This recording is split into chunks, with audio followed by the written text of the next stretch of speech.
This is OwlUp, where learning happens in minutes, not hours.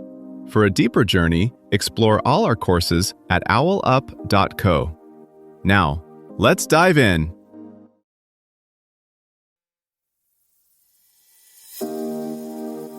Welcome back to Chapter 2 of our series, Blogging with Authority. In this episode, titled Creating Content That Resonates, we'll explore some effective techniques to research and truly understand your audience's needs. So, if you're ready to connect with your readers on a deeper level, let's dive in. About half the people who see your content will forget it in less time than it takes to scroll past a single post. Yet, a tiny fraction will remember one line you wrote for years. This episode dives into what separates forgettable noise from the words that actually stick. Most creators assume better content means adding more tips, more value, more words.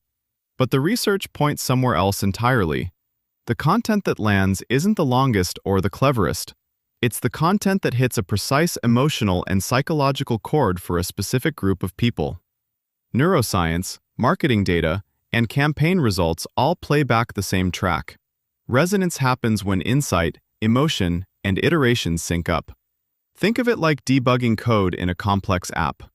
You don't rewrite the entire system every time something breaks. You isolate the bug, test hypotheses, and ship small fixes until performance improves. Resonant content works the same way.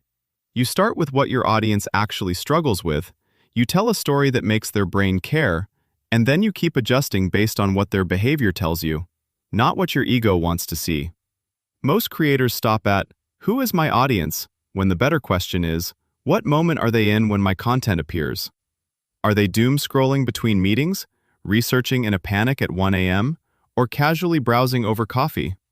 Each context changes which part of their brain is in the driver's seat. That's where tools like personas, social listening, and first-party data become less about demographics and more about mapping real situations, deadlines, emotional states, tiny habits.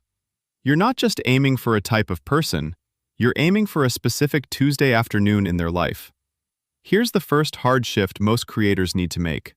Stop writing content. Start writing for moments plus motivations. That 1 a.m. researcher? They're not looking for a brand. They're looking for relief. Relief from confusion, from embarrassment, from a problem that's starting to feel personal. Your job is to locate that moment precisely, and then decide what emotional gear you want to engage. Reassurance, righteous anger, hopeful possibility, even a bit of productive guilt. This is where audience insight becomes usefully specific.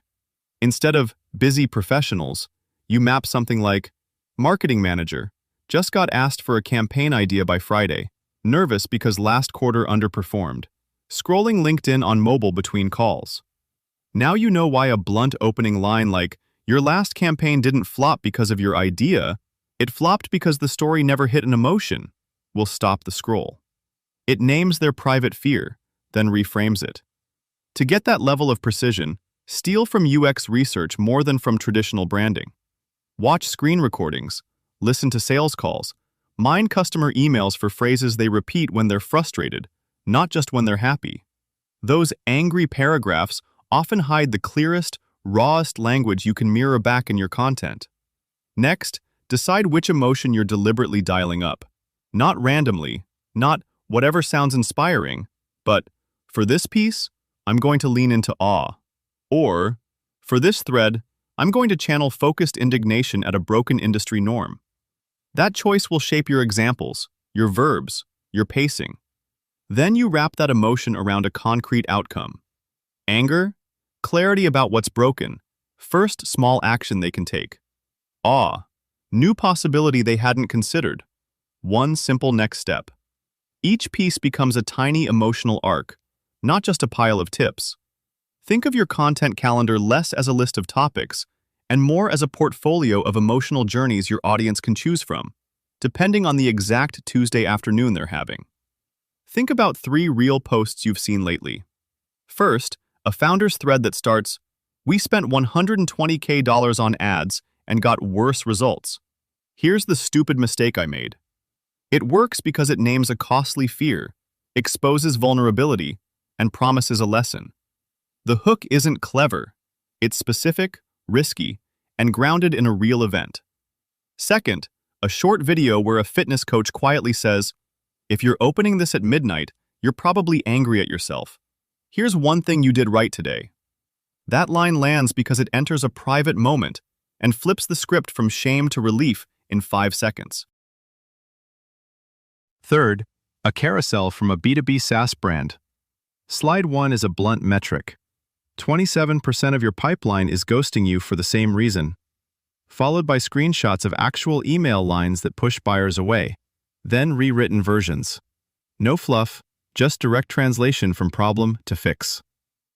In each case, notice how the creator zooms into a tiny, truthful scene, and then builds the story out from there. AI will raise the bar. When anyone can generate 50 pretty good posts in a minute, the only moat is how precisely you understand a real person's context. Think of it like high-frequency trading. The edge comes from faster, cleaner signals, not more random bets. The creators who win will design tiny feedback loops into everything: polls and stories, reply-worthy prompts, micro-surveys, so each piece sharpens the next. The risk isn't using AI, it's outsourcing your thinking instead of amplifying it. The real shift is treating every post like a hypothesis, not a masterpiece. You publish, then watch. Where do people pause, reply, rewatch, save? Those are breadcrumbs. Follow them. Like a chef tweaking a signature dish, you adjust seasoning, timing, tension, detail, until your audience stops merely tasting and starts craving what you make. Here's your challenge this week. Choose one real audience problem you've seen in your DMs, comments, or customer emails in the last 30 days, and create a single pillar piece of content, a 5 to 7 minute video, long-form post, or newsletter that walks through your exact 3-step solution, with one story from your own experience baked in. Then repurpose that same pillar into 3 snackable posts. 1 myth versus truth carousel or tweet thread, 1 30 to 45 second tip video or reel, and 1 before-after style post that shows the result of applying your method. Publish all 4 pieces over the next 7 days, and at the end of the week, compare which format got the most saves, replies, or shares, and commit to creating 2 more pieces in that winning format next week. This was OwlUp, your daily step forward. To keep learning with structured courses and more insights, go to owlup.co. Until tomorrow.